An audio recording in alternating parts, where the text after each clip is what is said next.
Buenas noches a todos nuestros participantes el día de hoy en Diálogos al Café, Marcos Escudero.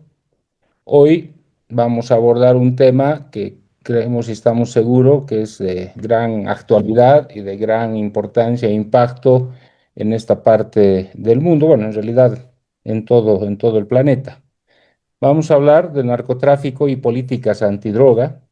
Hoy nos acompaña don Eduardo Gamarra con una propuesta que ha estado trabajando, la será comentada por don Simón Pachano y don Rodrigo Uprini, que hemos planteado algunas preguntas para que ordenemos un poco la discusión. ¿Qué representa el narcotráfico en esta parte del planeta? ¿Qué políticas han sido eficientes para controlar su expansión? ¿Cuál es la situación actual? ¿Qué podría plantearse en las nuevas circunstancias políticas a nivel nacional e internacional? Es un tema amplio. Hoy va a desarrollar en primera instancia don Eduardo Gamarra, que es doctor en ciencia política de la Universidad de Pittsburgh y actualmente es catedrático titular de la Universidad Internacional de la Florida. Nuestros dos comentaristas, que también son dos personas que conocen el tema a fondo, don Simón Pachano, es sociólogo de la Universidad de Chile y doctor en ciencia política de la Universidad de Salamanca y actualmente es profesor titular de la Flaxo en Quito. Y don Rodrigo Umprini, profesor titular de la Universidad Nacional de Colombia, investigador del Centro de Estudios de Derecho y Justicia, Sociedad de Justicia, fue magistrado auxiliar de la Corte Constitucional e integrante del Comité de Derechos Económicos, Sociales y Culturales de Naciones Unidas.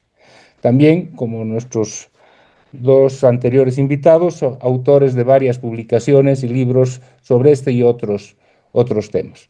Como ustedes saben, en nuestra metodología, algunos ya son reincidentes, Rodrigo creo que es primera vez que participa en nuestro diálogo. Normalmente, Eduardo, como proponente inicial, va a tener unos 20 minutos para desarrollar la temática y tanto Rodrigo como Simón 10 minutos para comentarlas. Luego abrimos participación a los participantes que quieran hacer algún comentario, alguna consulta. Este evento está siendo transmitido en vivo en este momento por Facebook y gracias al apoyo de Luis Quiroga logramos tener el resumen del evento inmediatamente y también es difundido por varios medios de prensa escrita en Bolivia, lo que vayamos a discutir y debatir. Así es que bienvenidos y vamos manos a la obra a este tema que es de tanta preponderancia y tanta importancia, y sobre todo acá en Bolivia, que va a ser uno de los temas y uno de los ejes que va a tener que enfrentar el futuro o el nuevo gobierno que recién ha tomado posesión.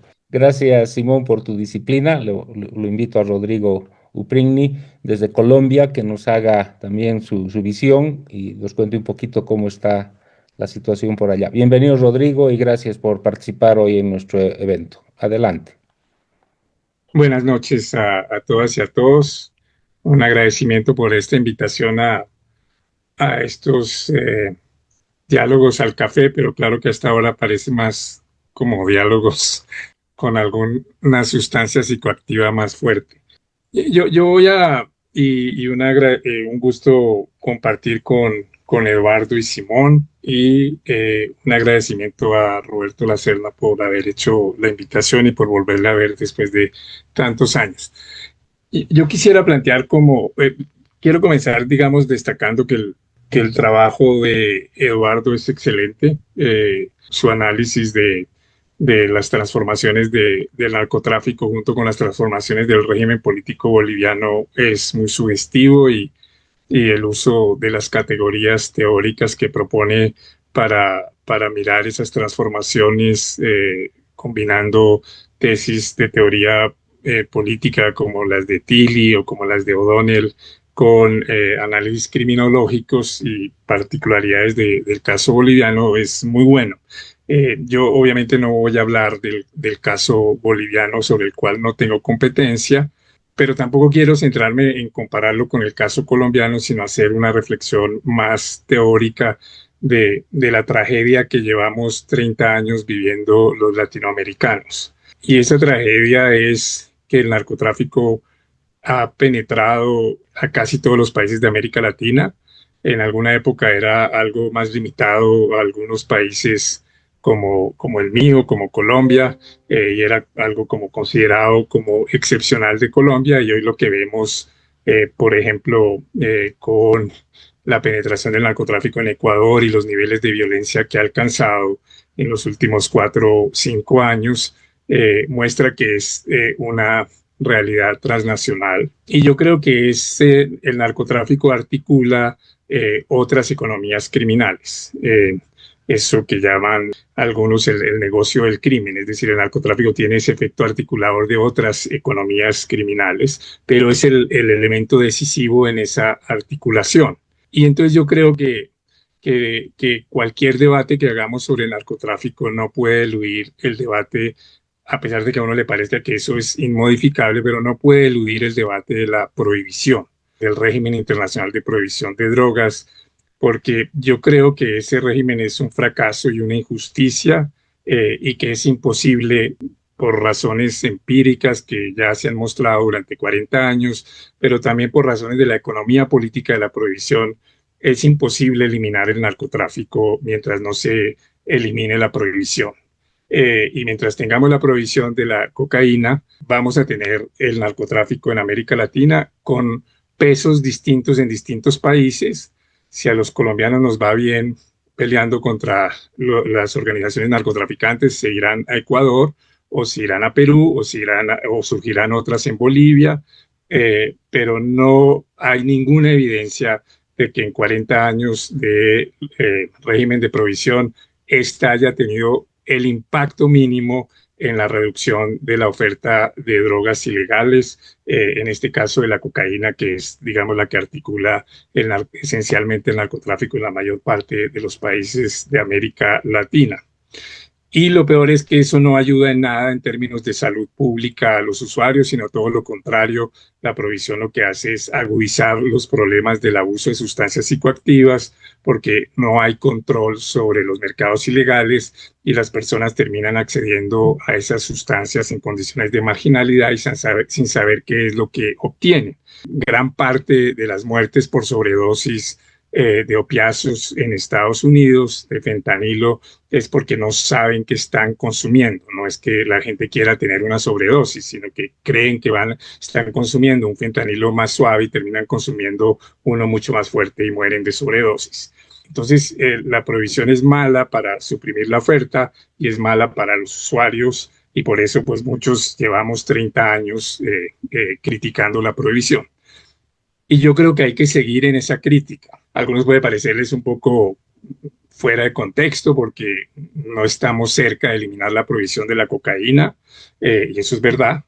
Yo sí creo que puede haber cambios dramáticos en el régimen internacional de drogas en relación con el cannabis. Eso puede suceder con la cocaína en el corto plazo y mediano plazo. No parece que vaya a suceder, pero seguir planteando la crítica a la prohibición y seguir planteando la necesidad de alternativas a la prohibición tiene dos utilidades políticas y analíticas muy importantes.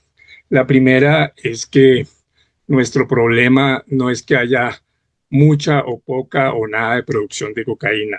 Eh, Nuestro problema es porque si uno es crítico con la prohibición, sabe que tratar de eliminar la oferta de cocaína supuestamente para salvar vidas en Estados Unidos, eso no tiene sentido, eso es una tontería. Entonces, para nosotros es el problema, es los efectos dramáticamente negativos que tiene esta economía ilegal, que tiene el narcotráfico. Y entonces, mantener la crítica a la prohibición, pero sabiendo que esta no va a cambiar en el corto plazo, nos obliga a ser más realistas en términos de cuáles son las mejores políticas frente al narcotráfico dentro del marco de la prohibición. Es decir, nos lleva a conclusiones que pueden parecer muy bobas, pero creo que no lo son, que muchas veces el problema no es que haya, por ejemplo, en Colombia, muchas hectáreas de cultivos de coca para el narcotráfico, que se puede ser un problema, pero puede no ser un problema, sino el problema es si eso genera violencia, si eso genera corrupción, si eso genera desestabilización institucional. Y si uno tiene esa claridad de que uno no va a lograr, América Latina no va a lograr reducir la oferta de cocaína a nivel global, no hay la menor posibilidad de que eso ocurra. Entonces, lo que uno tiene que hacer es estrategias para reducir los efectos antidemocráticos de las mafias del narcotráfico, y tratar de evitar las peores políticas de prohibición como la guerra a las drogas, revitalizada ahora por Trump, y tener políticas que logren, y ahí, digamos, tendría de pronto, digamos, una leve discrepancia con Simón, eh, eh, que logren evitar que el narcotráfico se muestre en sus peores formas, por decirlo de alguna manera. Bolivia, Perú siempre ha tenido como 80, 100 mil hectáreas de coca, a veces un poco menos. Colombia tiene 200, ahorita cercana a las 300.000, pero los niveles de violencia de Colombia son muchísimos altos, muchísimo más altos que los de Perú, y lo mismo con Bolivia. Entonces, una de las preguntas que se tiene que hacer es, ¿cómo hacemos para que el narcotráfico sea menos violento en Colombia? Eso puede parecer como un entendimiento, y sea menos antidemocrático. Eso puede parecer como un arreglo pragmático intolerable, inaceptable, pero yo creo que es lo que podemos y debemos hacer. Generar una política latinoamericana para tratar de evitar los peores efectos del narcotráfico sobre nuestros países, sobre nuestra gente, sobre las relaciones internacionales, pero saliéndonos claramente de la idea de que estamos logrando mejorar el problema del abuso de sustancias psicoactivas en el norte global. Eso no está ocurriendo.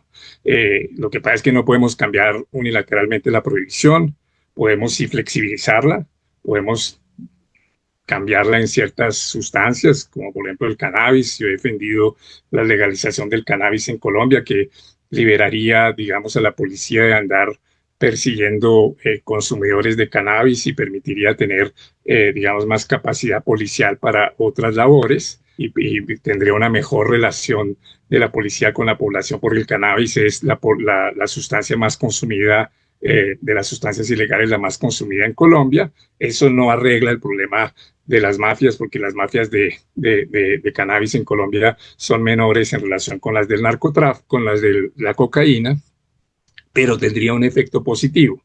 Entonces, lo que yo quisiera es como introducir esa idea que yo he planteado en algunos textos, de que necesitamos seguir defendiendo alternativas a la prohibición. Ese debate debemos mantenerlo.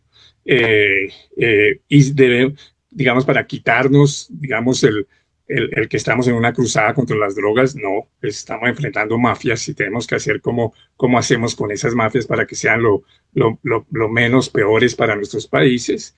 Y dentro del marco de la prohibición, sabiendo que no vamos a mejorar el problema del abuso de sustancias psicoactivas en el norte global, ver cuáles son las mejores políticas que podemos desarrollar y poder encontrar acuerdos en América Latina. Eso lo veo muy difícil por las disputas políticas en América Latina, pero deberíamos tratar de tener una política latinoamericana frente al narcotráfico, para no estar subordinados a los cambiantes pareceres de la política de Estados Unidos y el uso político que también hace del tema del narcotráfico Estados Unidos. Entonces, eso era como lo que quería plantear. Ese es un debate que también se da en Colombia de manera difícil, pero yo creo que es como la necesidad de tener esa doble lectura, y que hace tan difícil el análisis de este tema, porque uno diría, bueno, pues legalicemos y todo se resuelve,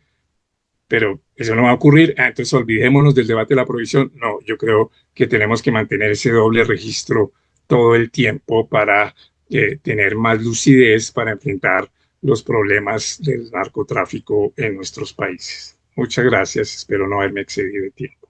Gracias.